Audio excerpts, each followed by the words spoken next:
Welcome back to Ford News. He is Johnathan Ford. Follow him on X at FordJohnathan5. I am Brian London. Follow me on X at MiamiRadioBeast. And those of you watching on YouTube, you see there's a guest in the room. That's right. We have three people in the chat, and we bring on from the 13th District of the state of Florida.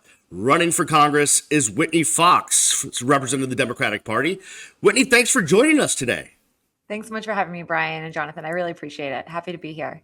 We are so enthusiastic about your campaign. We're so enthusiastic about what you stand for. And we're so enthusiastic about the enthusiasm that you are bringing to the west coast of Florida. Whitney, your mom with two small kids. I know you've worked in and out of government for a while, but why did you decide that this was your time to run for Congress? Sure. Well, I'm born and raised here in the Tampa Bay area. Like you said, Brian, I'm raising two little girls of my own, 4 and 2. And I've been working with our local, state, and federal government in public transportation the past 6 years. So working for our community. But what really lit a fire in me to run for office was becoming a mother. I mean, I remember 4 years ago having my first newborn, holding her in my arms as my husband opened up the medical bills and thought, what are we doing? I mean, the medical bills, the lack of paid parental leave, the lack of affordable childcare, this can't possibly be how we start families in America. So something lit inside of me that day that I will never forget, but also the fact that now my two daughters are growing up with fewer rights than I did. I decided I had to stand up and do something about it. And right now we have a representative who is one of the most extreme members of Congress. And this is not an extreme district. It is a moderate district of pragmatic voters. And I know the community very well, and they are eager for new leadership. I've spent a ton of time over on your side of the state, over in St. Pete, and you talked about being on Clearwater Beach. I've taken my family to Clearwater Beach a lot. There's great people over there, and you know they want the same sort of sensibilities that you bring. And I think talking about, a woman's right to choose, talking about women's health care, I think is such an important thing that I think resonates with your community. Absolutely. Well, that's the thing is reproductive rights is a huge issue this year, especially we've got Amendment 4 on the ballot here in Florida. So, and now there's this horrible 6-week abortion ban that was just implemented in Florida a few months ago, which if we call it what it is a total abortion ban. But I'm running against someone, Anna Paulina Luna, who supports a national abortion ban without exception of rape, incest, or the life of the mother. And we have many people who have come up to us and to our campaign to tell us stories about many women who want to have children and have a miscarriage and need abortion care in order to try to have children again. And they are being turned away from emergency rooms. I mean, we've heard these awful stories of women who are not getting the care that they need. Doctors are leaving our state. It's a huge issue here in Florida, and we need to be doing whatever we can to make sure that women have the freedom to make their own healthcare decisions without the government telling them what they can and cannot do with their bodies. Whitney Fox is running for election to the U.S. House to represent Florida's 13th congressional district, which is over on the West Coast. Beautiful on the Gulf over there. Aside from women's health care and reproductive rights, what else is really important to all of your fellow West Coasters over there on the West Coast of Florida? Well, I think that the affordability crisis is really a huge one. Obviously, housing, especially in the St. Pete Clearwater area, has become unaffordable. And home insurance, I mean, in the entire state of Florida is a huge issue. And a few years ago, home insurance used to be a problem just in Florida. That's not the case anymore. We're seeing, because of wildfires out west, windstorms and hailstorms in the Midwest, across the country, many states are having issues with increases in costs for home insurance. So this is a huge issue that we are dealing with right here in Pinellas County. A lot of our frontline workers, our firefighters, our teachers, our police officers, they can't afford to live here. They live in surrounding areas because it's become so unaffordable. So I think that we need a representative who's actually going to make a change and actually address these issues, which unfortunately our current representative is more interested in causing chaos in DC, attempting to arrest Merrick Garland or shut down the government any chance she gets, doing nothing to address these issues that I'm hearing every day from the voters when I'm knocking on doors. And Whitney, I imagine with the amount of seniors that live over in your district, Medicare, Social Security, making sure those stay intact, That's got to be really important. Absolutely. I mean, we have a huge seniors population here in our district in the Tampa Bay area, as you can imagine, and over 50% of our residents are over the age of 50. Many of our seniors who are relying on Social Security and Medicare, I mean, this is a huge issue for them, and they are sincerely concerned because she wants to cut Social Security and Medicare. That is clearly not paying attention to what your district and your voters needs. I mean, she wants to remove the $35 cap on insulin, and we have a record number of seniors who are becoming homeless, and these are the policy stances that she's taking. So we know that there are many people in the district who are, again, eager to get someone else in that position who's going to stand up for them and for their rights and what matters most to their wallets. The last month or so, as Vice President Harris has taken on the role in the party and gone throughout the country, making so many stops in so many different states. And now Tim Walz is on the ticket. The enthusiasm for the Democratic ticket has been amazing. Do you feel that kind of groundswell of enthusiasm down ballot in your district? I have to tell you, Brian, something is happening here in Florida. I mean, there is a momentum of energy and enthusiasm that we are seeing that has shifted drastically in the last few weeks. And our increase in volunteers has been drastic. We've seen many people wanting to come out and get involved. And I think that this, apathy that might have been there before with the top of the ticket has definitely changed. And folks who maybe were giving up hope or not interested in voting, we're definitely seeing a different change in the energy that people are bringing as they're getting more involved. And I know that you spent some time with Debbie Mukershaw Powell, as long as my Congresswoman Debbie Wasserman Schultz. There's a lot of Florida Dems that have supported you. That has to feel great to know that all of these people have supported you. The SEIU, so many organizations have come and given you support. That has to feel great. Well, here's the thing. I knew that when we were gonna launch this campaign and we were gonna run for office, we can't do it alone. We are going to need to build a coalition, and that is what we are doing. And absolutely, I'm incredibly grateful for supporters like Congresswoman Kathy Castor, Lois Frankel, Debbie Wasserman Schultz, and like you said, Debbie Mucarsel Powell, who's running for Senate here in Florida. I mean, we are building this coalition of an army of people, and we are all lifting each other up. And I will never forget those who have lifted me up in this race, and I will absolutely be paying it forward when I'm in that position as well. But once again, it's not just Democrats, independents, and moderate Republicans here in the district. We are coming together in a time where politics is so divided. That is something that I'm hearing day in and day out, talking to folks throughout our region, is that people just want the government to work for them. They want people to work together and get things done. And that's my experience working in public transportation, working at Visit St. Pete Clearwater, our county's Convention and Visitors Bureau. I've worked with Democrats and Republicans at every level of government. That's the only way we can get things done. It's how our government was built to function. And right now, we have someone in office, again, one of the most extreme members of Congress, when her mentality is, if I don't get everything I want, I'm going to take my ball and go home, and it's getting us nowhere. Yeah, Whitney, Jonathan here. The one thing that I want to kind of go back to is I read an article because I've done a little bit of research on you, and I'm blown away.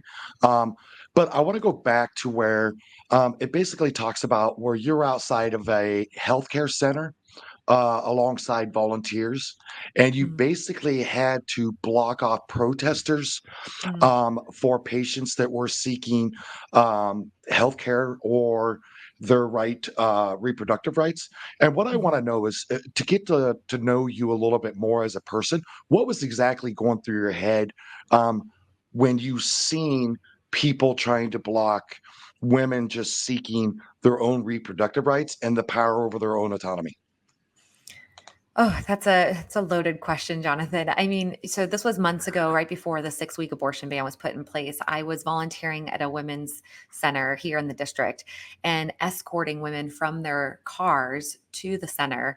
And they are in need of escorts because, as you said, there are protesters yelling the most vulgar things you can imagine at these poor women, many of who are just there to have their annual well women's visit or to get contraception, whatever their healthcare needs may be. And the experience was unlike anything I've ever seen. I mean, to imagine, I mean, back when, I was in college and going for my well woman's visit at Planned Parenthood, I can't imagine being screamed at as I'm walking into the building just to receive women's health care. And it really is no one else's business what you are there to do and what you are doing. But talking to these women, many of them were from out of the state of Florida, coming to Florida because their states had a more strict ban. And now that we have the 6-week ban in place, the entire southeast region of our nation does not have access to this care. So now these women who are coming to Florida, they are being forced to travel to the Carolinas. And it's interesting because, again, some of these conversations we're having are women who are just trying to live their regular lives, and the idea that the government should be coming in and taking over and making these decisions for women is beyond me, that anyone believes that women should not have the freedom to make these types of decisions. I can only imagine, you talk about having a young family and looking what's happened in the state of Florida and not wanting your kids to kind of grow up with these sort of restrictions that have been put on women here in the state of Florida. But just take a step back. How has being a mom and having 2 young kids, how has that kind of shaped your thought process on what the future needs to look like here in the state of Florida? Well, it's quite terrifying because I think of, my own experience of becoming a mother and going to the ultrasound appointments. And I remember every ultrasound just holding my breath, hoping and praying everything is okay and there are no complications. Mm. And what's happening now, I can't imagine being told everything's not okay and there's nothing we can do about it. I mean, just being told that everything's not okay is the trauma and the emotions that you would go through in that experience when all you want is for your baby to be healthy. But then being told there's no health care that we can do to help you through this horrible, horrible time. It's torture and it's cruel is what it is. So it's those my own experiences that I've had, but it's also thinking about my daughters and what kind of future they're going to have when they decide if they would like to have families. I spoke to a gentleman the other day whose daughter is in her 30s and she's pregnant for the first time, and he told her to go stay with a relative in Massachusetts. He did not feel safe with his own daughter being pregnant in the state of Florida. So, this is what people are going through day in and day out here in our state and in many other states across the country. Yeah, it's just unbelievable. Johnathan, go ahead. Whitney, what I would like to just kind of know, and I think some of the viewers would like to know, is when elected, because I'm hopeful that what would your administration or your district or your policies shape out? Because a lot of people that are just getting to know you, and I want people to really get to know you, not only as a candidate, but as a person. But what do you feel is the biggest topic that would be on Florida's mind right now or in your Sure. first Well, day in office? of course. So I feel so strongly that our representatives, it's their job to represent the people who voted them into office. So I think that if you are an elected leader or you are running for office in the state of Florida and you are not doing everything you can to address the home insurance crisis, you are not listening to your voters. So what we've done is we've put together a plan when it comes to home insurance with many different options of ways that we can alleviate this awful, awful pressure on Floridians at the moment. A lot of people have told me, Whitney, you're running for federal office. This is a state issue. The state's not taking care of it. So we are looking into what can we do at a federal level to address this issue. And because it's become a problem nationwide, one of the solutions we're suggesting is a national natural disaster protection program. We have something like this in place already with our flood insurance at a national level. And if we are facing a huge rise in climate change and a lot of these issues across the country, we are going to need something like this in place to help with the home insurance crisis as people begin to it double or triple their home insurance costs, or some people are just dropping protections altogether. So that is honestly the number one issue that I would need to address, because that's the number one issue to my voters. Whitney Fox is running for Congress out of the 13th District of Florida. It's over on the West Coast, St. Pete area. Your opponent, Anna Paulina Luna, she can't pick a last name. I've heard 78 different biographical stories of where she came from and how she grew up. She's not a Floridian. She grew up in California. She is an outsider. You are a Floridian, born and raised. You went to UCF. You've worked for years inside and around the government here in the state of Florida. Don't Floridians want to vote for someone that has their same sort of story growing up here in Florida, someone that truly represents their district because they're from there? Don't you think that's something that's really important?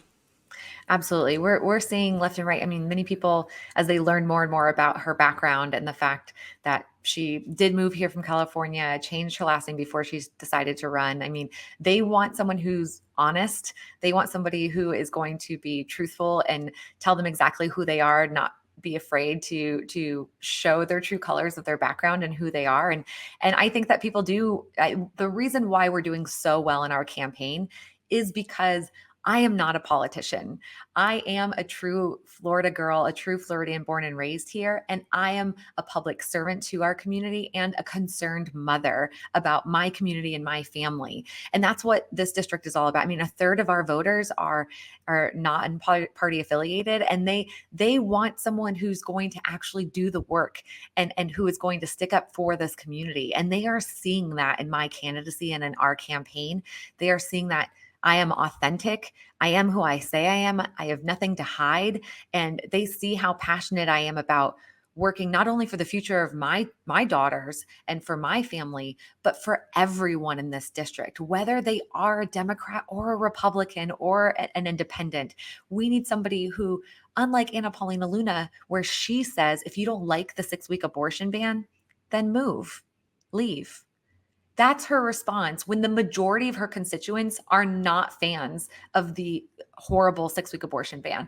So people are getting really excited about my candidacy in our campaign because they know that I will actually have these tough conversations with anyone from any different party than me, and actually listen to the concerns that they have and talk about ways that we can meet in the middle to address these issues. And that is clearly not who she is or what she's about, when, like you said, it's hard to understand fully what the truth is about her background.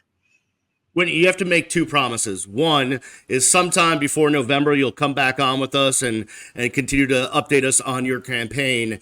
And two, I know it's across the bay, but if you have any kind of way to get a reservation for me at Burns, I mean, that would be just greatly appreciated. It's my wife and I's favorite restaurant. You know, I don't think I can even get a reservation at Burns. I know, right? I know. But please come back on and update us on your campaign sometime before November. Johnathan and I and our whole Ford News team are really behind you. We love your enthusiasm. We love what you stand for. And we know you are going to represent the 13th District of Florida so well in Congress. Whitney Fox here on Ford News. You can go to her website at WhitneyFoxForCongress.com. You can follow her on X at WhitFox, WHITFOX. And of course, we will include all the links to support Whitney in the podcast and YouTube description. Whitney, thanks so much for joining us today. Thank you. Thanks so much for having me. It was a pleasure.